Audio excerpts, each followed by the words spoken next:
cada um de nós, o Senhor tem a palavra para nossa edificação, exortação. Amém? 29:12 de Jeremias. Todos encontraram? Diz o seguinte: então me invocareis, passareis a orar a mim, e eu vos ouvirei. Buscar-me-eis, e me achareis, quando me buscares de todo o vosso coração. Serei achado de vós, diz o Senhor, e farei mudar a vossa sorte. Congregá-vos-ei de todas as nações, de todos os lugares para onde vos lancei, diz o Senhor, e tornarei a trazer-vos ao lugar da onde vos mandei para o exílio. Amém? Lucas capítulo 19, verso 9, diz assim: então Jesus lhe disse: hoje houve salvação nesta casa, pois que também este é filho de Abraão, porque o Filho do Homem veio buscar e salvar o perdido. Amém? Glória a Deus. Essa palavra o Senhor colocou no meu coração já faz uns dias, estava estudando ela, e eu creio que o Senhor, principalmente quando nós nos disponibilizamos a ler uma palavra, a meditar nesta palavra, logo na sequência vem o convite para nós ministrar ela. Então eu acredito que seja essa palavra mesmo que o Senhor tinha colocado no meu coração naquele dia para ser ministrado na data de hoje, para quem está aqui, para todos que estão aqui. Falamos geralmente assim que essa palavra seria boa, seria direta ao coração de quem não veio. Se o irmão tivesse vindo, era diretamente: não, é para mim e é para você. Serviria também para ele, mas ele não está, então é para mim, é para você. Eu quero aqui deixar um tema nesta palavra aqui que se chama a urgência da graça. A urgência da graça. Porque na história da humanidade, todas as religiões faziam da mesma forma, sempre fizeram. O homem sempre tentou subir até a divindade, subir até os seus deuses, com seus rituais, com seus sacrifícios, com seus degraus morais. E é apenas no cristianismo, irmã Deise, que nós vemos Deus descer ao encontro do seu Filho. E quando nas outras religiões o homem faz de tudo para subir até o céu, para subir até os seus deuses, para encontrar os seus deuses, e muitas vezes não obter resposta nenhuma. No cristianismo é ao contrário. Deus, ele desce, o Criador, ele faz o caminho totalmente inverso, para se encontrar com a criatura, com o seu Filho. Então hoje nós vamos falar sobre esse movimento aqui da história da salvação, onde nós vemos uma carta de amor de um Deus apaixonado para os seus filhos, enviada aqui no Antigo Testamento, onde nós lemos, onde após essa carta enviada no Antigo Testamento para os seus filhos, ela é transformada anos depois em carne, e ela passa agora a ser ministrada pessoalmente, face a face, com seus filhos. Então quando a gente fala da urgência da graça, a gente tem que entender que a urgência da graça, ela não significa que Deus ele perdeu a paciência, que Deus ele se cansou, embora ele tivesse motivos para se cansar com a gente, ou até mesmo ele esgotou as suas forças. O que eu estou querendo dizer, o que a palavra do Senhor quer dizer aqui nessa noite, é que o amor de Deus ele tem pressa para salvar. O amor de Deus ele tem pressa porque ele olhou para a humanidade paralisada por causa do pecado, e ele viu que o homem não conseguiria de forma nenhuma chegar até ele. Então ele tomou a iniciativa de nos resgatar. Onde nós lemos aqui, os dois textos que nós lemos aqui, primeiro em Jeremias e logo após em Lucas, eles possuem duas naturezas textuais diferentes. A primeira, o texto de Jeremias, ele é uma instrução, é uma carta de Deus, é uma instrução de Deus dando ordens para um povo como se comportar. Mas não um povo como se comportar porque eles estão vivendo simplesmente da maneira que eles querem, desobedientes, vão para suas casas, vão para os cultos, fazem dos cultos o que querem, fazem na rua o que querem, voltam para casa e Deus está ensinando eles a se comportarem. Não, é uma carta de um Deus apaixonado para um povo que está no exílio babilônico, escravo por causa da desobediência.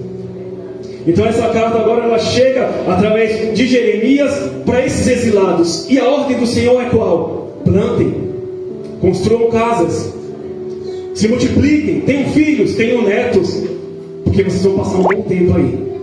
E principalmente, orem pelo lugar onde vocês estão. Porque se vocês orarem pelo lugar onde vocês estão, para que esse lugar seja uma bênção, seja um lugar de bênçãos, você pode ter certeza, é nesse lugar que vocês vão estar muito tempo. Então vocês querem estar em um lugar abençoado. Então orem por onde vocês estão. Não murmurem. Serão 70 anos ou de orações, agradecendo ao Senhor, pedindo para que o Senhor abençoe, ou serão 70 anos de murmuração. Tem pessoa que passa a vida toda sofrendo. Tem pessoa que passa a vida toda vivendo um monte de problemas, só murmurando. Tem outros que já passam diferente. Tem outros que já vão passando pela prova, dando glória a Deus. Aleluia! Então é diferente. Então cada um tem uma maneira de se comportar, mas Deus ele manda essa instrução para eles. Então é Deus tratando com um povo específico, um povo desobediente. É um grupo específico de pessoas que estavam desanimadas, pastor, e sem esperança. Por que sem esperança, Diaconisa Sena? Porque o menino de 10 anos que estava ouvindo essa instrução, ele sabia que ele só ia sair de lá depois dos 80. Seriam 70 anos de cativeiro. O menino de 20, o adolescente de 20 anos sabia que já sairia de lá com 90 anos de idade. Agora, o adulto de 50, ou o idoso já de 70 anos, sabia que ele nem sairia de lá. Sabia que ele não iria ver nem os seus netos, nem os seus filhos saírem de lá, porque provavelmente ele morreria ali naquele exílio. A palavra do Senhor diz aqui, agora, no livro de Lucas, onde nós lemos aqui também, Lucas ele faz uma narrativa de um texto real, com pessoas reais, a saber, Jesus, Zaqueu, a multidão de fariseus, de judeus. Essa história de Lucas tem um cenário por trás, a cidade de Jericó, e tem alguns movimentos, como correu, subiu, desceu, repousou, mas principalmente, chegou a salvação nesse lar. Chegou a salvação na casa de Zaqueu. Então aqui nesses dois textos que nós lemos, tanto de Lucas, tanto de Jeremias, nós podemos entender que, no primeiro texto, é esta instrução direta de uma carta de Deus escrita por Jeremias, onde Deus ele dita as regras de um relacionamento à distância. Já agora em Lucas, nós vemos em Lucas a ação viva de um Deus que se faz carne e veio pessoalmente cumprir o que ele tinha prometido para o povo. O que ele tinha prometido para o povo? Eu falei, mudar a vossa sorte.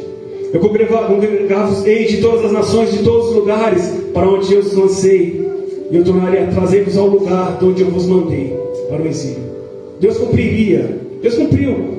Embora o povo ainda estivesse vivendo ali, oprimido ali por Roma, Deus tinha cumprido a sua promessa, Joelma, porque o Senhor ele cumpre a sua promessa. Agora, se o Senhor cumpriu a promessa, se o ser humano voltou agora de novo a cair, está sofrendo, está no buraco novamente, o Senhor faz a parte dele. E agora o povo estava ali novamente cativo, na sua própria terra agora, que é o pior de tudo, acredito, por Roma.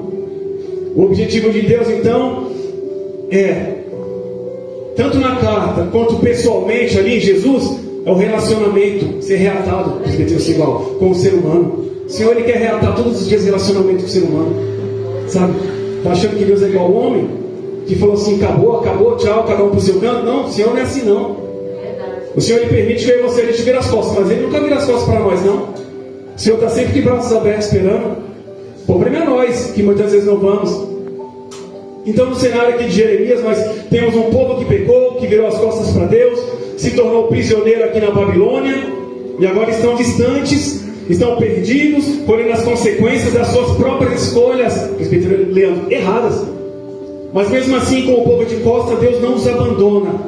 E esse Deus apaixonado por seus filhos envia uma carta, e a carta ela tem um destino certo: o exílio, o cativeiro. É uma carta direta de Deus. Olha, Jeremias, manda a carta para o povo aí. A mensagem que eu tenho para o povo é essa. E no capítulo 29, no versículo 13, aqui onde nós lemos, ele diz: buscar-me-eis e me achareis, quando me buscardes de todo o vosso coração. Buscar-me-eis e me achareis. Pastor aqui, às vezes ele manda mensagem, o culto começa 7h30, né, pastor? Às vezes ele manda mensagem, 7 horas, estou acabando de chegar.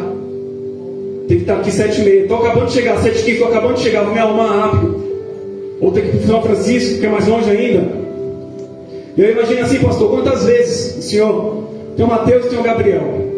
Mateus é um pouco mais sério, né? Ele é assim mesmo, sempre foi assim sério, mais sério. Gabriel parece que é um pouco mais brincalhão, né? Não sei se estou errado.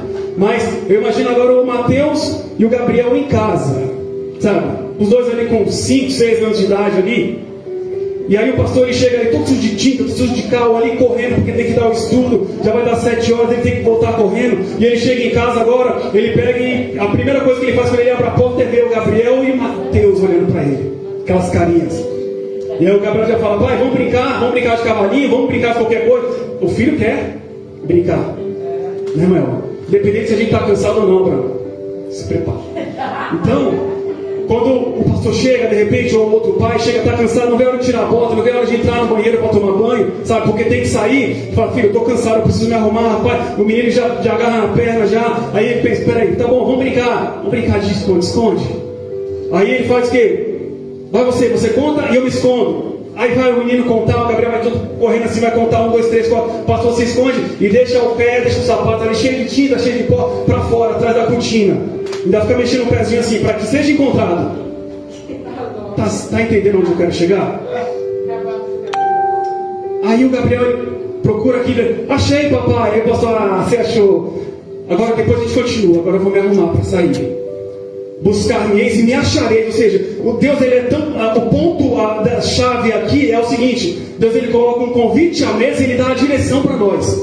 Ele fala assim: ó, eu estou longe, mas embora eu esteja longe, se você procurar, você me acha. Eu vou estar assim, ó. Aleluia. Eu vou estar. O problema é que você não procura, sabe?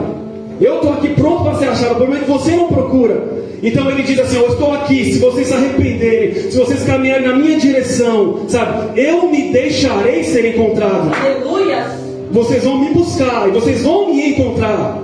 Não tem essa de buscar Deus e não encontrar, não. E aí, você busquei a Deus, mas olha, eu fui no centro, oramos ali, rezamos, não sei, fizemos as orações, o santo não desceu. O santo não desceu. O que aconteceu nesse dia? Talvez a oração da irmã que mora do lado aqui estava um pouco mais forte, o santo não quis descer. Talvez, assim, alguém que estava aqui, como a gente já viu alguns testemunhos assim, presbítero principal, tinha alguém aqui que não pertencia a este lugar, não era daqui, pertencia ao outro, aquele lá de cima, sabe, estava aqui, não permitiu que o santo descesse. Mas agora procura a Deus para você ver se você não vai encontrar. Chame a Deus, clame a Deus para você ver se você não vai encontrar. Verdade, Deus. Havia uma promessa para quem iniciasse a busca, ó, me procura e me encontra. Isso é certeza. Mas só que a história nos mostra, pastor, que a graça ela não fica esperando o homem, não. A graça não fica esperando a mulher, não. O convite foi feito, o mapa do tesouro foi entregue. Ó, toma aqui o mapa, toma aqui o convite. Eu tenho um tesouro para você. Toma aqui, o mapa está aqui. Das coordenadas para você chegar até esse tesouro, está tudo aqui. O grande problema é que o ser humano ele provou que ele não tinha forças para chegar até o final da estrada. E mesmo com o mapa na mão, o pecado chegou tão grande, de uma forma tão grande, o homem, que ele se sentiu o quê? Paralisado. E um exemplo grande disso, o primeiro de todos, é no Éden, onde a gente vê aqui, irmã Maria, quando o pecado entrou no mundo, o homem, ao invés de correr para os braços do Senhor e falar, pai, pequei, ele prefere correr, ao contrário, se esconder atrás de uma árvore. Agora, para pensar agora, com esse raciocínio, com essa mente que Deus deu para mim, Deus deu para você, sabe? Tenta imaginar agora, após a queda, houve a queda, não existia pecado. Agora houve a queda, acabou de ouvir a queda, já veio a queda. O silêncio no Éden. O homem calado. A mulher em capuz embargada. A serpente correu e se escondeu no mato. A brisa parou de soprar. Os passarinhos pararam de cantar. Toda a humanidade agora prendeu a respiração. Porque aconteceu ali um pecado. Um algo ali que não existia. Então agora o que acontece? De repente, qual é a primeira voz que ecoa, quebrando o silêncio de morte? Não é de Adão, pai, me perdoa, eu pequei. Não, não é de Eva também. É a do Senhor, andando no meio das árvores, dizendo e gritando, Adão, Adão, onde você está? É o Criador que veio ao encontro do homem, toma a iniciativa, porque ele sabia que se fosse para esperar o homem tomar a iniciativa, o homem não tomaria. Então, após o pecado cometido no Éden, é como se uma peça central e principal de um quebra-cabeça fosse arrancado. Sabe? Essa peça ela é arrancada desse quebra-cabeça. E até hoje, toda a humanidade ela tenta encontrar, como foi lido aqui no começo, um meio de substituir essa peça. Ela tenta encontrar de todas as maneiras uma peça que se encaixe, sabe? Em religiões, em religiosidade, sabe? Em prazeres, presbítero Sival, em amizades, que sabe que por mais que o amigo esteja ali do lado, quando você chega em casa é o vazio de novo. A peça não encaixou, não foi preenchida, sabe? E como eu sempre falo, e eu gosto muito de falar isso, aquele alemão filósofo, quando ele fala de filosofia, né? Quase ninguém gosta de filosofia, mas é igual a gente, sabe? Já estudou filosofia na escola? Não sei se hoje em dia tem filosofia, hoje em dia existe filosofia hoje? Na nossa época existia filosofia, né? Tem uns pensamentos ali de uns caras ali que você para pensar, você acaba... O filósofo Fyodor Dostoiévski, sabe? Ele disse certa vez, sabe o quê? Há um vazio dentro do ser humano do tamanho de Deus. Aí você para pensar assim, esse homem não está errado, não. O homem ele tenta preencher de todos os jeitos, encaixar, quebra-cabeça ali, sabe? Mas é Deus. Aleluia. Sabe? É somente Deus que preenche esse vazio. Os prazeres que você muitas vezes tenta encontrar lá fora não vão preencher, não vai substituir essa peça. Essa peça se chama Deus, é o vazio do tamanho de Deus. Então, a gente chegou aqui no princípio o quê? O tema, a urgência da graça. A urgência da graça, pastor, ela atinge o seu ápice quando Deus ele olha para a nossa incapacidade e ele decide que o mapa enviado por Jeremias agora precisava muito mais do que ser simplesmente mapa. Olha, é por aqui, vocês me buscam, vocês me encontram. O mapa agora tinha que virar carne, porque o homem não conseguiria subir, porque o silêncio que começou lá no Éden ecoou por anos e anos, fazendo com que esse silêncio deixasse as pessoas paralisadas, sem forças para buscar a Deus, sabe? E o que acontece? O homem ali atrás de folhas, chamadas de religião, chamadas de religiosidade, de orgulho, o que Deus faz? Jesus ele mostra para nós, ele entra em Jericó agora, mais de 600 anos depois. Ele olha para cima, a primeira cena que ele vê é quem? Zaqueu. Ele olha para cima e ele fala para Zaqueu o seguinte: ei Zaqueu, desce depressa. E logo que depois que Zaqueu desce, ele resume a sua missão. Bem resumidamente, resumindo mesmo. Porque o Filho do Homem veio salvar e libertar aquele que estava perdido. E ele diz isso, sabe por quê? Nós vamos para Zaqueu não. Eu imagino Jesus dizendo isso, mas ó, Zaqueu, o Filho do Homem veio salvar e libertar os que estavam perdidos. Sabe por quê, presbítero Simão? Porque ali tinha descendentes, todo mundo, a maioria descendente ali daquele, tiveram avós, tiveram bisavós, tiveram tataravós que estavam no exílio, sabe? E agora estavam ali da mesma forma que aqueles lá atrás estavam, com o coração duro. Mas agora não era mais uma carta escrita através de Jeremias para eles. Agora era o próprio Deus presente, face a face, conversando com eles. Já percebeu como que Deus é? Olha como Deus é. Deus ele não espera, você faz um convite às vezes para uma pessoa, o que a pessoa faz? Vamos almoçar lá em casa lá? Vamos jantar lá em casa? Vamos, você e sua família? Tá bom, uma hora nós vamos sim. Tá bom, aí você convida tantas vezes, parece que a pessoa, você está tão interessado em ter a pessoa ao seu lado, meu Maria, que você pega, você chega em casa, você chega na casa da pessoa, você buzina e fala: ó, vim te buscar, você não vai, mas eu vim. Sabe? Deus é assim. Deus fez isso. Fátima. O convite estava feito, mas não quiseram ir. Então, do exílio babilônico até aquele momento em Jericó, 600 anos se passaram. Havia passado então esse tempo todo, mas a arrogância do homem não tinha cessado. E as pessoas falam assim: não, o tempo com o tempo vai mudar. Tem gente que não muda. Tem gente que nasce é igual a Gabriela. Conhece a Gabriela? Não é a Gabriela aqui, irmão, não. Congregante aqui não. É a Gabriela lá da novela lá. Eu nasci assim, eu vou morrer assim. Sabe? Pau que nasce todo, nunca assim direito. Estão pensando assim, sabe? Então não muda. Tem gente que não muda. 600 anos, o povo estava do mesmo jeito, sabe? Os judeus ali em questão ali estavam cheios de orgulhos e tradições, da mesma forma, cheio de tradições. Mas o alvo de Jesus não eram as tradições e rituais. Porque o próprio Deus ele já havia falado que o cativeiro só seria quebrado quando buscassem de todo o coração. Aleluia.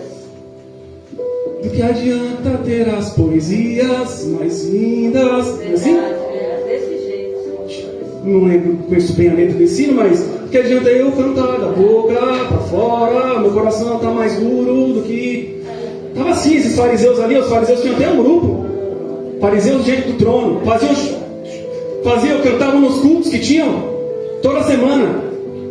Chegava alguém ali diferente, ali um mais pobre, um rejeitado, um cego, um caolho, olhavam assim, isso aí, os fariseus estavam dessa forma, sabe? Mas Jesus ele mostrou que o cativeiro só seria quebrado quando buscasse de todo o coração, pastor.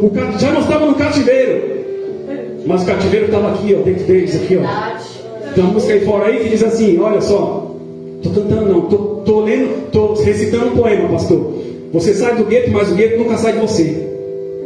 Sai do gueto e o gueto está dentro dele. Sai do crime, o crime está dentro dele.